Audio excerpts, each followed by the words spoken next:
Welcome back to the channel, guys. My name is John Patton, and the astute viewers will notice that is not a giant yellow Mercedes Sprinter van. There's a good reason for that. Let me explain. You see, that 1998 Toyota Avalon that is in really, really good condition is my new daily driver. Whose sweet old man mobile is that? That's mine. And part of the reason that I got a new daily driver is that I wanted to be able to leave the van over at Mainline Overland for an extended period of time so that we can actually make some real serious progress. And even though it is currently really, really big time fall here in Pennsylvania, as you can see, the projects that you guys are about to see happened earlier in the year. This was something where timing just could not line up with myself and Mainline Overland. I had a bunch of travel. They had an incredibly busy shop, and this van build is very complicated. So what that means is today, right now, I'm gonna break down a bunch of the projects we've been working on, a little bit about them, and then what's really going on with the van, because a lot of you guys have been asking. Install number the first is this tire minder system. Allows me to monitor up to 6 tires. I only have 5 now on the van, including the spare. Pat is going to be wiring that up. They want you to put it in the rear, so there's that one. Number 2 is going to be this Agile Off-Road rear differential cover. I think it just looks nicer, plus you get the added benefit of not having that terrible, terrible factory diff cover on the van.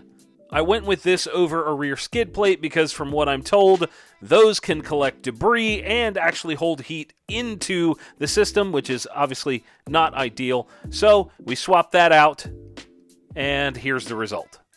Next up are these purple spacers from Adrenaline Vans. The idea here is that you space out the mounts on the drive shaft and get the angle correct for the lift that you have on your van. We actually went with the small ones, but I'm considering increasing that due to a little bit more driveline noise than I would prefer. However, they're on there. That's neat. Moving on. This next one is my Starlink internet connection solution for the van. You see the name Star Mount Systems, and that little metal triangle arrow thing actually includes the Starlink router. This black plastic is actually where the satellite dish will mount, and then that whole thing goes together and mounts on top of the roof rack. The product is really nice, but the company was very, very slow to ship it out, so be aware if you buy one. Obviously, we've got to get a hole in the roof to get the power to the satellite dish. There it is. It's in the rear on the van. Super freaking cool. I like the way that it's very slim, just permanent access to the sky like it needs, and you can see the line coming down through there in a little bit of a gland so that we can run power to the system. It is a 12-volt system. Yeah, cool. Moving on. This next one is from Ghost Overland, and it is one of the most complicated systems that will be installed on the van. This is a video security system. There are multiple cameras. You can see a bunch there. There is a 7-inch screen that goes up on the dash. We've got a thermal camera being installed. You've got a little control module. This thing is wild. We spent the entire day deciding where the cameras are going to go so we have the most coverage on the van. And this is actually not finished yet because there is so much more to do with this system. But I wanted to show you guys that this is in process. Let's just take a second and appreciate how boss this freaking van looks. Look how tough that looks coming into the garage there. Man, I'll tell you what, this has been a very, very long process, way longer than I ever anticipated, but I am very excited to get this thing finished. Now, the next project we're working on are going to be fender flares from a company called X-Bull. I want to make it very clear that these are very expensive and offer very little in the way of actual functional benefit to the van. It is very much a style upgrade, so be aware of that. If you're going to spend $2,500 on the set of these for this van, just be aware that you're not going to gain much, and we are actually going to have to go back and trim these. The process is pretty simple. You put them up, mark them, cut a bunch of stuff, and then finally mount them. They look great, but they are incredibly expensive for what you get. And the next project we're working on is from Shadowmark. Our friends at Shadowmark, again, with the King struts. These are going to be front auxiliary struts, and they're supposed to add a bunch of dampening and control to the front end, which is really cool. However, due to the Van Compass kit, I'm going to point out that little 2-inch spacer, that subframe spacer. These struts are not quite long enough, so we figured out that we need new brackets to make this work on my van. This is a unique situation, and unfortunately, we are still waiting on those. They should be ready soon.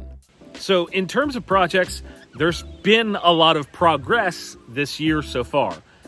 We still are waiting on new brackets for the auxiliary struts. That was something they had to kind of go back to the drawing board because my van sort of opened their eyes to a problem that they could run into. So they're working on that. We're expecting that hopefully soon.